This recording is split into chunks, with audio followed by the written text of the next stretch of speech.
Hello, everyone. Welcome back to today's lecture. Today, our topic is agriculture and food security in Africa. The term agriculture is derived from the Latin word agar and cultura, which means tilling the land or working the soil in order to produce something. Agriculture is seen as the oldest occupation of humankind, and it started when people found that the food around their immediate dwelling places was exotic. So several centuries ago, human beings were living on the food that they find in their environment. So when they wake up in the morning, they go into the forest. The fruits and the seeds and the leaves that they find, that is what served as their food. When what was in their environment was exhausted, they went further into other places. But when they realized that the distance they had to cover in search of food was much longer than where they resided, that was when they developed the idea of agriculture, that is growing food to feed themselves. For several decades, when you talk about agriculture, it basically meant the production of basic food for one's consumption. As the process of economic development grew and things began to change, many other occupations came to be associated with farming. That is to say that farming went beyond just the production of food crops for consumption. Today, when we talk about agriculture, apart from farming, it also includes forestry, fruit cultivation, dairy, poultry farming, beekeeping, fish farming, pork farming, and all the forms of farming that you can think about. It also includes marketing, the people who are involved in the marketing of these products, the processing, people who are involved in the processing of these products into finished goods, those who are involved in the distribution of agricultural products. All of these other aspects have come to be accepted as part of modern agriculture. According to Adukwe, 1993, agriculture is the science or technology and practice of growing crops and raising animals for food and other purposes. Because of the long-standing nature of agriculture, it has both cultural significance in several communities across the world. In Africa, for instance, some communities celebrate festivals to welcome the new agriculture, and some also celebrate festivals to end the harvest year. For example, in Ghana, we can talk about the Homowo festival, which is celebrated by the Ga Adangbe. Is a kind of festival that is celebrated for agricultural purposes. There is Kundum, which is celebrated by the Nzema. There's Ngmayem, that is celebrated by the Krobo, Abuatre by the Ifutubugum, by Mampusi, and then Bakatwe by the Edina people, among many other examples. So what is the importance of agriculture to the African economies? Let's look at the importance of agriculture to Africa. The first importance is that it serves as a source of livelihood. Most African countries are engaged in the acts of agriculture. About 70% of the rural people in Africa, most African countries, rely greatly on agriculture. So their economic activity is agriculture. And so it is from agriculture that they get their source of livelihood. They get the food to eat. Sometimes they sell some of the products to get money to take care of some of their other needs. Agriculture also provides jobs and employment opportunities for research scientists, people who are into veterinary services, people who are into researching on animals, into crops. It also serves as a form of job opportunity for them. There are teachers, agricultural teachers, yes. There are bankers. There's Agricultural Development Bank.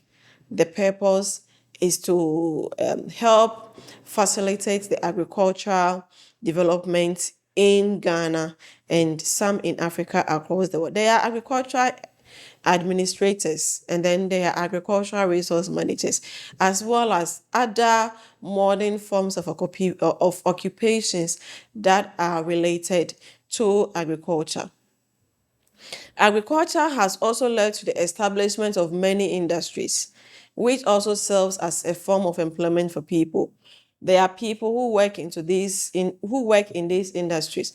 For instance, when a tomato paste company or industry is established, there are people who work on the washing of the tomatoes. There are those who work on the processing, those who package it, those who pack it. All of these people have gained a source of livelihood because of agriculture.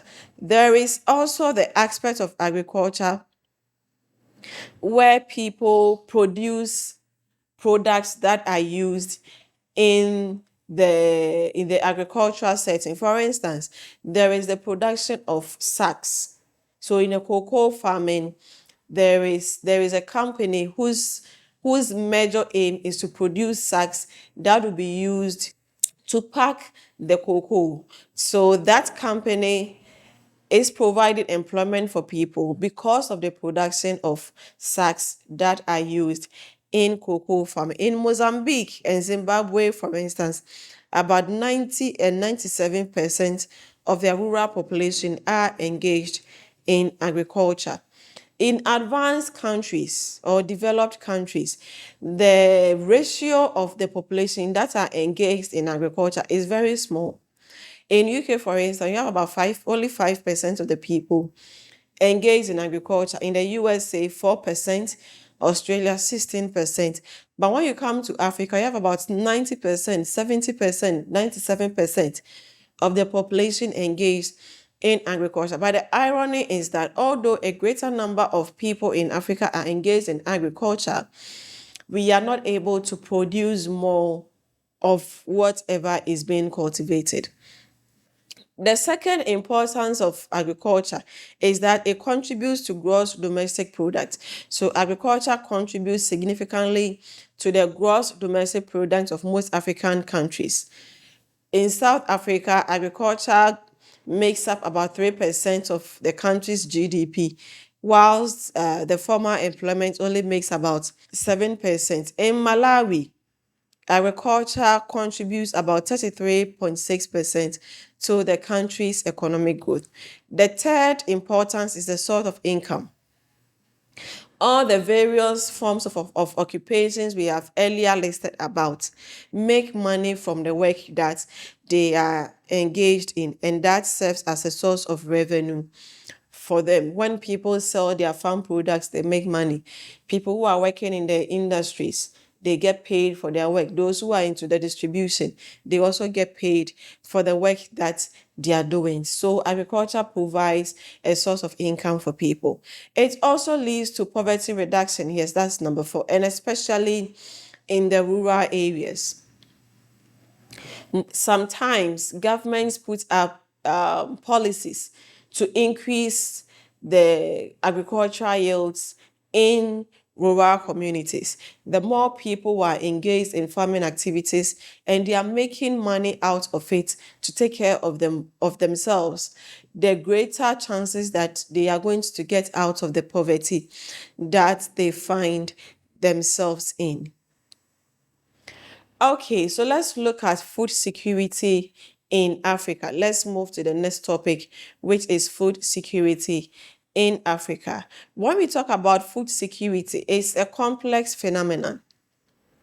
According to the World Food Summit in 1996, they are of the view that food security exists when all people at all times have physical, economic access to sufficient, safe, and nutritious food that meets their dietary needs and food preferences for an active and healthy life. So we say that a country or a continent has food security when the people are able to have access to food and they are able and it is affordable for them. The food is safe, it has all the nutritious values that they need, and whenever they want to eat something, they are able to access whatever they want to eat, and it contributes to their active and their healthy life. A nation is food secure when all her citizens have access at all times to enough food for their active and healthy life, which means that The opposite is that food insecurity occurs when people do not have access to food, they don't have access to their food preferences, and what is available do not contain the necessary nutritional value that they need, and it does not help in their active and healthy life. Food security is built on three pillars. The first of this pillar is food availability. When we say food availability, it means having sufficient quantities of food available on consistent basis. The second pillar is food access. When we say food access, it also means having sufficient resources to obtain appropriate foods for a nutritious diet.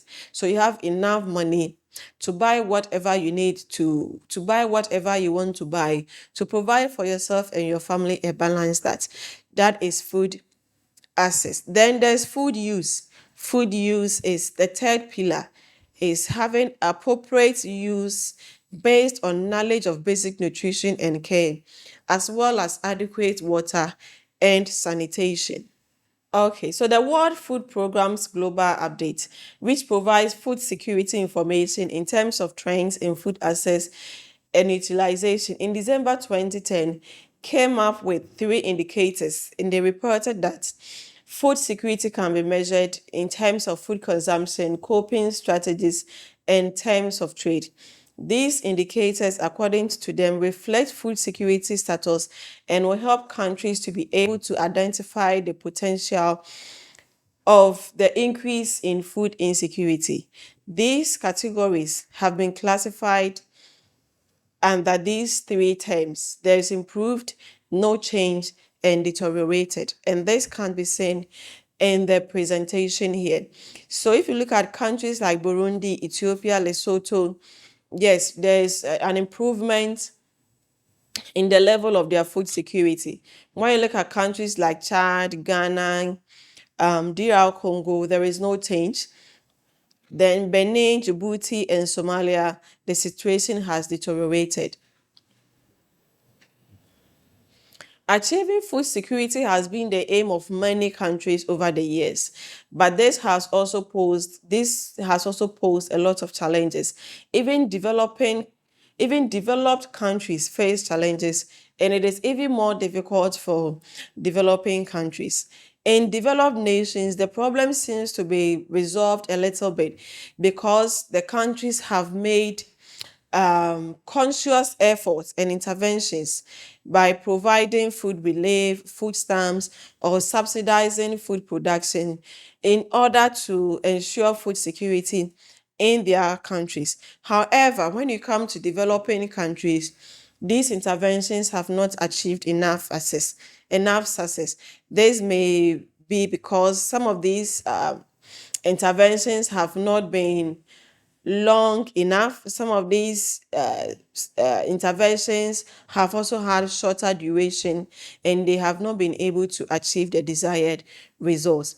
Food security as a situation in which all people at all times should have physical and economic access to sufficient and nutritious food. But some countries are unable to achieve this security.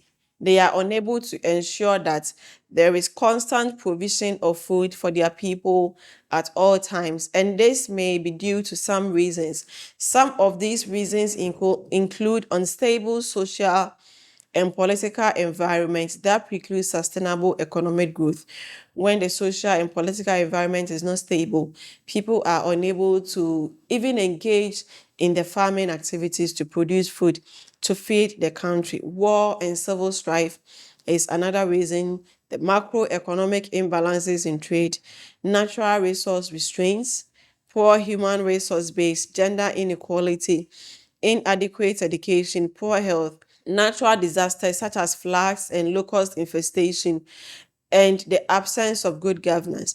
All of these factors have contributed to either insufficient national food availability or insufficient access to food by households and individuals. The root cause of food insecurity in developing countries, specifically Africa, has to do with the inability of people to gain access to food due to poverty. Studies have shown over the years that as developed countries are making progress in ensuring that there is enough food for their people to rely on, there is less tenders, there is less effort in Africa, which is increasing the probability that the African people are going to face food insecurity in some years to come. And many factors, as we have earlier discussed, have contributed to this. Food security in Africa has worsened since 1970, and the proportion of people who are malnourished continues to grow between 33 to 35% in sub-Sahara Africa. It is lowest in Northern Africa and highest in Central Africa. Africa is notably one of the continents that has a large number of their population engaged in agriculture. But sadly, most of their population are malnourished and they do not have enough food to feed themselves. The global food production has increased by 145% globally across the world. But when it comes to Africa, there is a reduction in our food production by 10%. So Juma 2011 is of the view that the development of agriculture, a sector that has been tragically neglected despite its central role in the life of so many Africans, will also anchor the development of the entire continent. So what Juma is trying to say is that agriculture plays a central role in the development of Africa, but sadly, it is one of the areas that has been neglected. So it will only not lead to food insecurity in Africa, but it will also retard the development of African countries and the continent as a whole. In Africa, most people are engaged in farming to feed themselves rather than farming for commercial purposes. And the reason is that African farmers are unable to gain access to a larger market where they can sell their products when they decide to produce in large quantities. So what are some of the causes of food security in Africa? There is political instability, wars, conflicts, and civil strife. If there is war, people are unable to produce food. There is also bad weather and natural disasters like bushfires, flooding. Africans largely rely on the weather and the natural environment to farm. So they engage in farming when it is the rainy season, and then there's harvest during the dry season. There is no conscious effort to ensure that Africans are able to farm throughout the year. So when there is bad weather, it affects how much they're able to produce, leading to food insecurity. Poverty and the alarming rate of human population growth. The number of people in the country, or the population in Africa, far outweighs how much food the continent is producing and how much food countries on their own are producing. There's gender inequality and inadequate education, environmental degradation, and poor natural resource management. There is also poor health. HIV and AIDS pandemic is on the rise. Most people are affected or infected, and so for that reason, they are unable to engage in the activity of farming. So this brings us to the end of today's lecture. Today we have looked at agriculture and food insecurity in Africa. Thank you very much. See you again next week.